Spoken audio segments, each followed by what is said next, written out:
ഓണം മാർക്കറ്റിൽ പച്ചക്കറിക്കും തുണിത്തരങ്ങൾക്കും വൻ തിരക്ക്. ഓ, ഓണം വന്നു, കയ്യിൽ നിന്ന് കുറെ കാശ് പൊടിയും.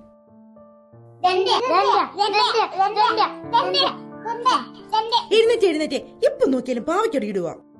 നിങ്ങൾ രണ്ടുപേരും ഇവിടെ ഇരുന്നിട്ടാണോ കുട്ടികൾ ഇങ്ങനെ വഴക്കിടുന്നത്? നിങ്ങൾ ശ്രദ്ധിച്ചില്ലേ? എന്തു പറ്റി?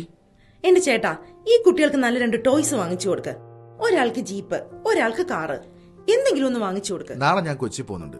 അവിടെ നല്ല കടയാണ്. അവിടെ നല്ലൊരു ടോയ്സ് ഞാൻ വാങ്ങിച്ചിട്ട് വരാം. പോരെ ചേട്ടാ? അതിന് കൊച്ചിയിലും കോട്ടയത്തും ഒന്നും പോണ്ട. നമ്മുടെ ഹരിപ്പാട് കച്ചേരി ജംഗ്ഷനിലുള്ള ബേബി മാർട്ടിൽ പോയാൽ മതി. എന്റെ ചേച്ചി, എന്തൊരു ശേഖരമാ! കുട്ടികളുടെ കളിപ്പാട്ടങ്ങളുടെ വിസ്മയിപ്പിക്കുന്ന ഒരു ലോകമാ അവിടെ. കാറ്, സ്കൂട്ടർ, ജീപ്പ്, കുഞ്ഞുടുപ്പ് മുതൽ ഒരു കുഞ്ഞിനാവശ്യമുള്ള എല്ലാ സാധനവും ഉണ്ട് അവിടെ. വിലയോ ഓൺലൈൻ വിലയേക്കാൾ കുറവ്. എല്ലാ സാധനങ്ങൾക്കും വിലക്കുറവ്. കരിവള മുതൽ ഇലക്ട്രിക് കാർ വരെ, ഉപ്പ് തൊട്ട് ഉപ്പേരി വരെ ഒരു കുടക്കീഴിൽ. അങ്ങനെയാണെ ഇപ്പൊ തന്നെ നമുക്ക് പോയേക്കാം. ഞാൻ റെഡി. 2 പതിറ്റാണ്ട് കാലമായി ഹരിപ്പാടിന് തിലകക്കുറിയായി മാറിയ മാർജിൻ ഫ്രീ സൂപ്പർ മാർക്കറ്റിന്റെ ഏറ്റവും പുതിയ സംരംഭം ബേബി മാർട്ട് കച്ചേരി ജംഗ്ഷൻ ഹരിപ്പാട്.